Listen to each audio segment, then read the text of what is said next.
আজ ভারত কেশরী শ্যামাপ্রসাদ মুখোপাধ্যায়ের জন্মজয়ন্তী।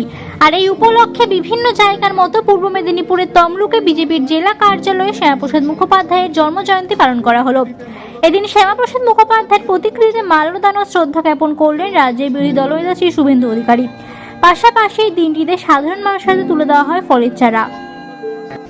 আজকের এই আমরা এখানে প্রত্যেকই ফলের গাছের চারা বিতরণ করে আমাদের যশস্বী নেতা নরেন্দ্র দামোদর দাস মোদী তার আহ্বানকে সার্থক করব।